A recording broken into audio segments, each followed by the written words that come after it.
Hi, this is Corncod One, and welcome to Nationalist News and Notes, Mobile Edition. Today I'm going to talk a little bit about Trump's Korean triumph and other aspects of Trumpian foreign policy.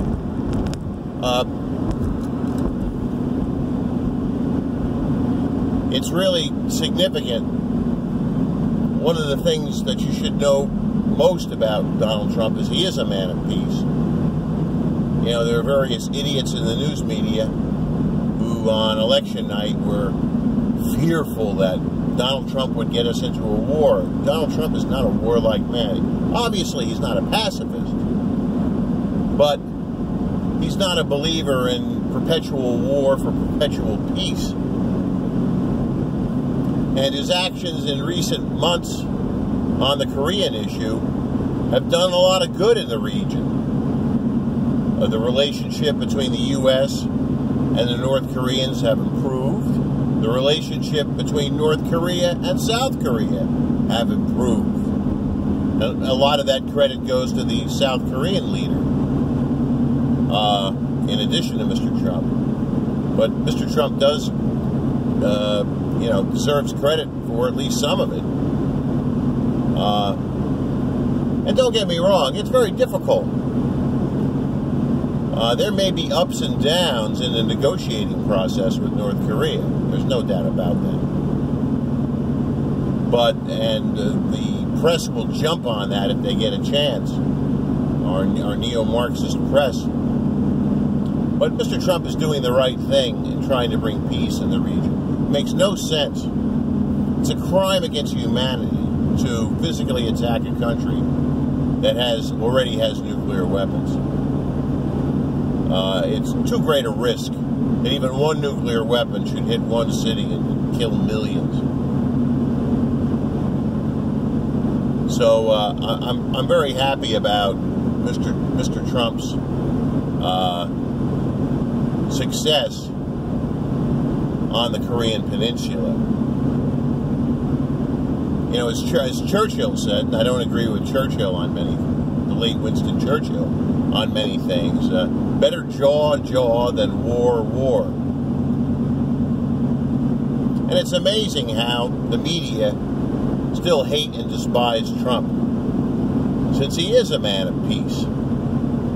You know, I bet McCain is lying on his deathbed right now, thinking, oh, please tell me if American troops are killing people overseas. It would make me so happy. It would make me live longer.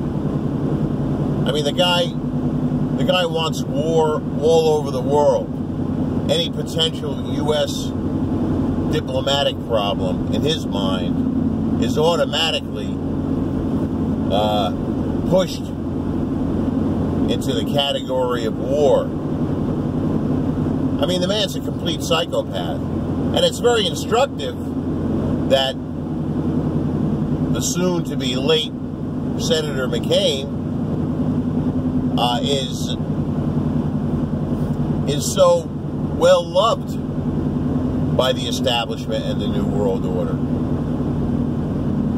It just goes to prove that if you can be a complete psychopath and a member in good standing of the New World Order, and you'll be defended by them no matter what happens. It just goes to show how disordered people like that are. And God forbid if Mrs. Clinton were president right now. We know that there'd probably be at least one war initiated by the crazy woman already. You know, she'd probably invade a country if it didn't take more positive steps toward educating women or some other silly feminist issue. I mean, these people are out of their minds. They have no concept or they've lost the concept of the horrors of war. And how, you know, in most instances, everybody loses in a war. Even the winner. And once again, I'm not a pacifist. Sometimes war is necessary. But it's a terrible necessity, really. Now, I'm not saying that Mr. Trump's foreign policy has been perfect. It isn't. I strongly disagree with both his attacks, missile and aircraft attacks against Syria, one very early on in his administration, one comparatively recently, over alleged gassing of civilians. I think that was a put-up job, and I think he got suckered into doing it, and he was probably pushed very hard by his friends in the Israeli lobby. And so, I'm not being a hypocrite here. In both instances, I sent strong letters to the White House suggesting that Mr. Trump not do this, not attack Syria twice. And I think it was a big mistake. But otherwise, I think his foreign policy has been quite acceptable. Even, maybe even the best foreign policy we've had in years. Even the recent G7 conference, I think, is an American triumph. For decade after decade, after the end of the Cold War, we've had free trade with nations that have taken advantage of us.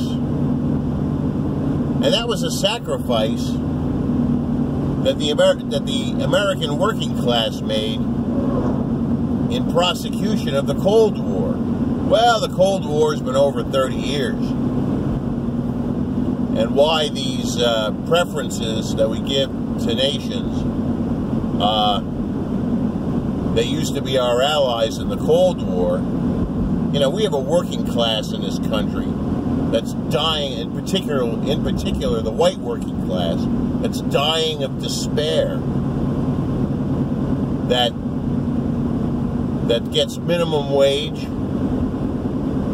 and has begun leaning on meth and heroin for solace. And those people are just as much casualties of the Cold War as the soldiers in Vietnam were, because they were victimized. They made a terrible sacrifice for winning the Cold War. So,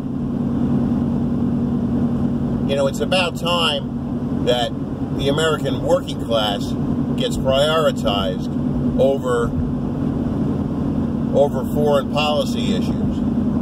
I thought it was great that Trump has clashed with two of my least favorite Western politicians. Well, perhaps not, but two very bad Western politicians. Mr. Macron of France and Mr. Trudeau of Canada. I hesitate to call them Mr. since both of them are so effeminate. Effeminate New World Orderite people who would never ever think of bucking the establishment for 1 second in their miserable little lives. So, I'm very happy about that. And I'm also happy about the fact that another area of improvement just in recent weeks is Trump has finally gotten over his fear of treating Russia like a normal country because of all these phony allegations of collusion in the election, whatever that means. And so Trump has suggested that the Russians be once again included in trade negotiations in the G7, and that the G7 turned into the G8. I mean, they're one of the most significant countries in the world, one of the most significant economies in the world. And of course, they were punished by the Western powers for defending their own interests. The EU countries and their intelligence apparatus, the ever horrible George Soros and the CIA meddled in the internal affairs of the Ukraine and changed it into a nation that was hostile to Russia.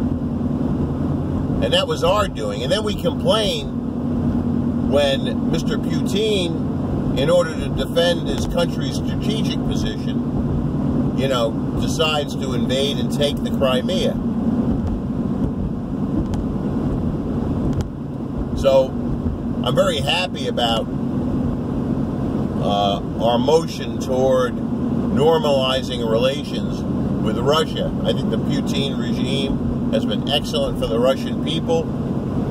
I think by and large, the current Russian government is peacefully minded, and I don't think Russia can be our ally, but certainly Russia can be our friend.